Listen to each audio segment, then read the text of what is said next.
sister banned me from Christmas. 3 days before it happened, she texted, "Don't come. You stress Mom out. She needs peace." Then she added the line that always worked on this family. "If you love her, you'll stay away." I didn't argue. I didn't beg. I just replied, "Okay." And I saved the message. The next morning, my aunt called, confused. "Thank you for your text," she said. "I sent the gift fund to your sister like you asked." My stomach dropped. "I didn't text you," I said. She paused. "Yes, you did. From your number. You said you couldn't make it, and you wanted your sister to handle everything." That's when it hit me. I wasn't just uninvited. I was being used to cover a lie. Before we begin, subscribing helps this channel grow. It's quick, free, and it means a lot. This is a fictional story created for entertainment and reflection. Any resemblance to real people or events is purely coincidental. I learned early that holidays weren't really about togetherness in my family. They were about control, about who got to be the good one, and who got assigned the job of keeping things quiet. My sister had that role locked down since we were kids. She was the easy child, the social one, the one my mom bragged about. I was the one who asked too many questions, the one who noticed patterns, the one who got labeled sensitive anytime I reacted like a human. If my sister snapped at me, my mom would say, "She's stressed. Don't take it personally." If I snapped back, my dad would look at me like I'd ruined the entire room. "Why do you always have to make things difficult?" he'd say. So I stopped. I learned how to swallow my words, how to smile without feeling it, how to bring a dish to dinner and disappear into the background. And I got rewarded for it, not with love, with less conflict. Every Christmas had the same rhythm. My sister would arrive loud and confident, like she owned the house. She'd hug my mom like a performance. She'd give my dad a gift that made him feel important. Then she'd find a way to take a small bite out of me. Sometimes it was my job. "Still doing that little thing you call a career?" she'd say, laughing. Sometimes it was my relationships. "Must be nice to have no responsibilities," she'd add, smiling at my mom like they shared a joke. And my parents would do what they always did. They'd pretend they didn't hear it. Or worse, they'd laugh along like it was harmless. Then afterward, if I looked quiet, my mom would pull me aside. "Don't ruin the holiday," she'd whisper. "You know how your sister is. Like I was the one with power. Like I was the one holding the knife." And the thing people don't understand about being the family scapegoat is this. You don't get one big dramatic moment where you become the scapegoat. You get 1,000 tiny moments, 1,000 little rewrites. Your tone is the problem. Your reaction is the problem. Your boundaries are the problem.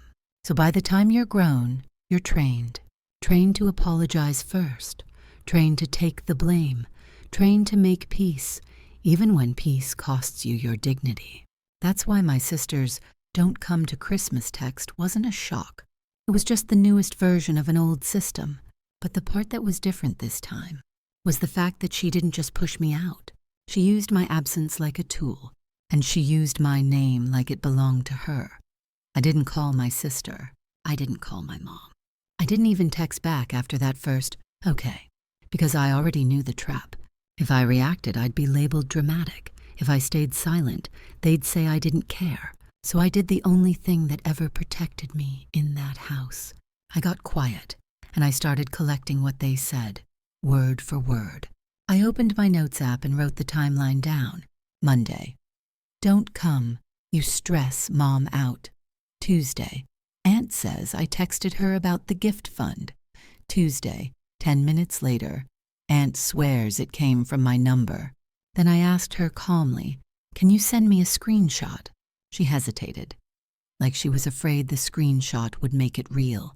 But she sent it, and there it was. A message with my name on it, my number at the top, and words I would never use. "Hey, I can't make it home. Can you send the gift money to my sister? She'll handle everything." It was written like a cheerleader, like someone trying to sound sweet and innocent. Not like me. My hands didn't shake. That surprised me. What I felt wasn't panic. It was recognition, because my sister had been doing this my whole life. Not the phone thing, the story thing. She'd do something cruel, then she'd rewrite it as concern. She'd take something from me, then she'd explain it as for the family, and my parents would nod, relieved, because her version was always easier than mine. That night, I sat on my couch and replayed every holiday scene. Every time my sister spoke for me, she didn't mean it like that. She's just tired. She's not coming because she's busy. She's fine. Don't worry about her. I remembered how often my mother let her do it, like my feelings were a mess she didn't want to clean. The next morning it happened again. This time it was my cousin. She texted, "Sorry you can't come. I heard you're taking space." Taking space. That phrase didn't come from me either. I asked, "Who told you that?" She replied with one word, "Your sister." Then she added, "She said you asked her to explain it." I stared at that screen for a long time, because that was the move. My sister wasn't just banning me. She was building a narrative where she looked generous, and I looked unstable. I didn't correct my cousin with a paragraph. I just said, I didn't ask her to explain anything. Then I saved that message too. By Friday, I had 3 separate threads, 3 different relatives, same theme. I heard you said, I heard you wanted, I heard you asked her.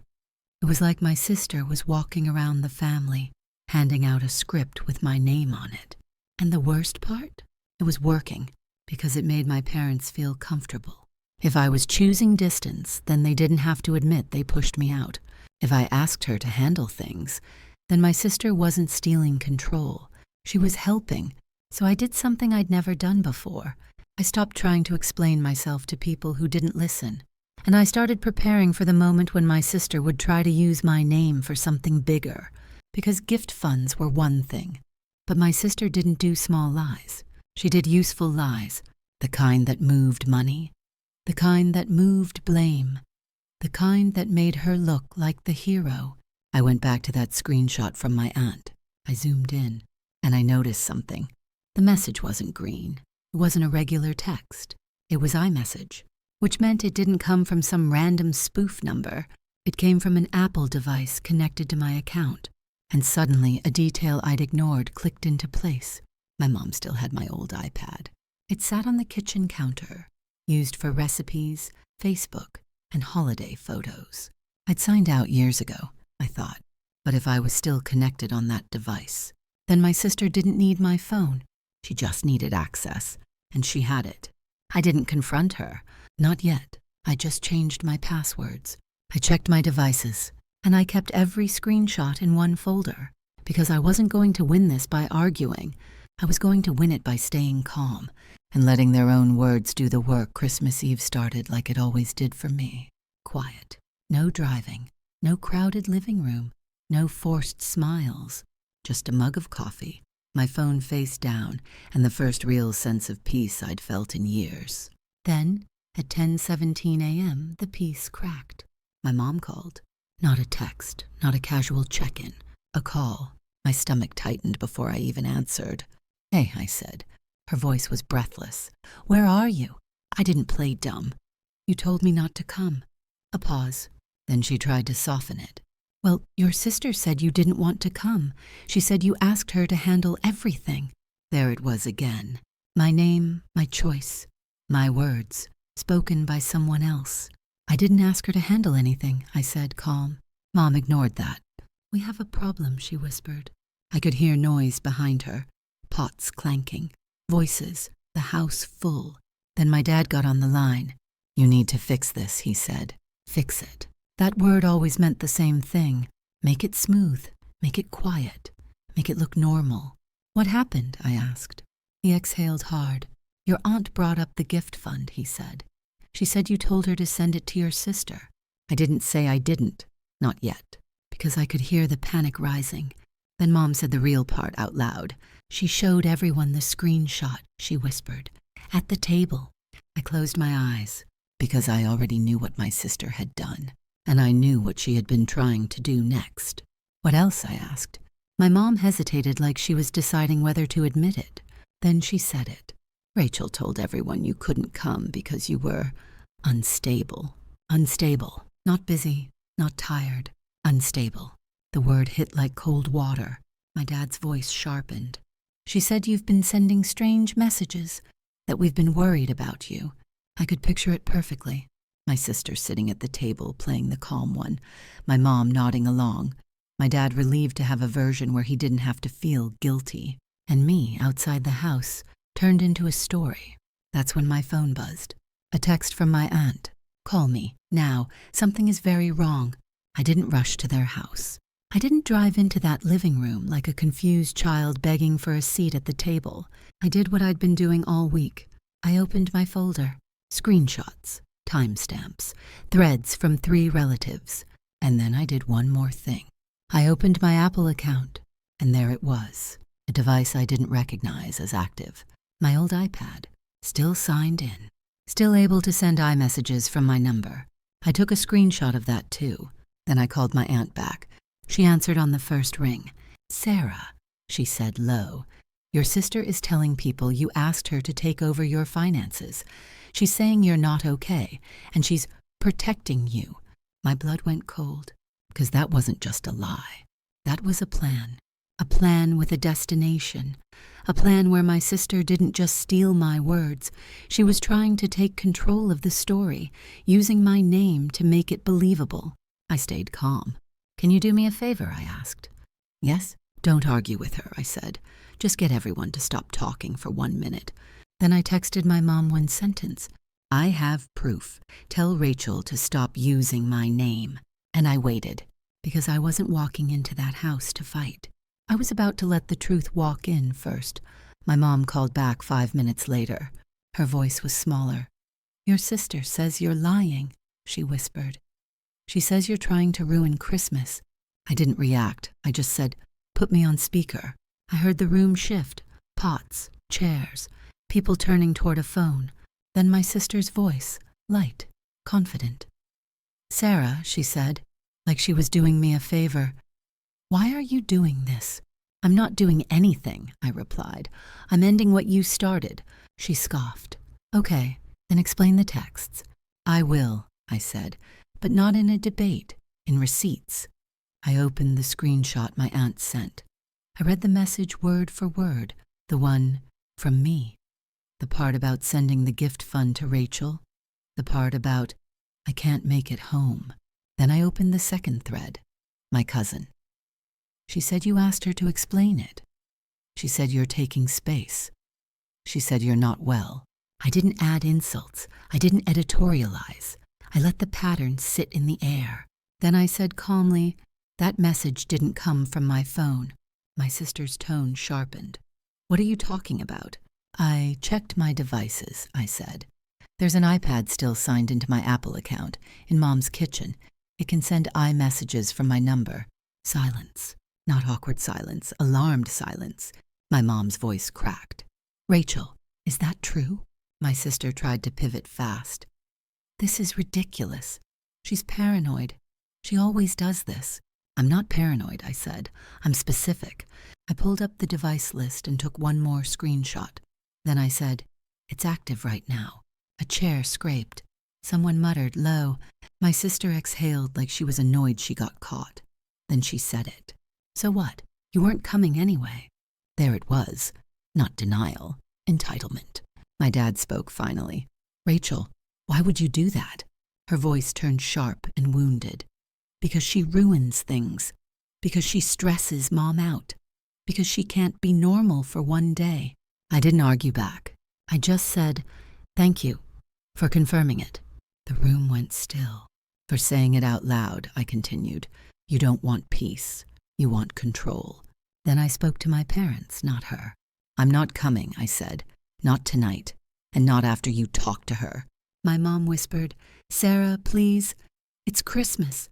I know, I said. That's why I'm choosing honesty. Rachel will never speak for me again. I ended the call. Then I removed that iPad from my account, changed every password, and blocked my sister. Not as revenge, as protection. After that call, the house went quiet. Not the dramatic kind of quiet where someone storms out. The strange kind. The kind that shows up when a family realizes the old tricks don't work anymore. Christmas Day passed without another message from my sister. No apology, no explanation. just silence. And for once, the silence didn't feel like punishment. It felt like space. A week later, my mom sent one soft text. "Can we talk?" No mention of what Rachel did. No, "I'm sorry." Just that familiar reach for normal. I didn't respond right away, because I've done that cycle before. I've shown up after being dismissed. I've forgiven without repair. I've swallowed the truth to keep the room comfortable. And every time, my sister learned the same lesson. She could speak for me. She could rewrite me. She could use me. So I sent one sentence back to my mom. "I'm not discussing this unless it includes accountability and boundaries." That was it. No speech, no fight. Just a line that made the truth unavoidable. My dad left a voicemail about family unity and letting things go. But the part he still didn't understand was simple. I wasn't holding a grudge. I was holding a boundary. Because peace isn't something you buy by erasing yourself. Peace is what happens when you stop volunteering as the scapegoat. In the weeks after Christmas, I felt something I didn't recognize at first. Relief. Not because I won, because my name finally belonged to me again. No one could message relatives pretending to be me. No one could announce my feelings like facts. No one could ban me from the room and still use me as cover. I spent the next holiday quietly. A small dinner with people who didn't need me to shrink. A conversation where, "Are you okay?" wasn't a performance. And if there's one thing I learned, it's this. If someone bans you from the room, then uses your name anyway. They don't want peace. They want control. So I chose the only kind of justice that actually lasts. Documentation over drama. Boundaries over begging. If you're here for stories about boundaries and quiet accountability, subscribe to Family Justice Files. We're glad you're here.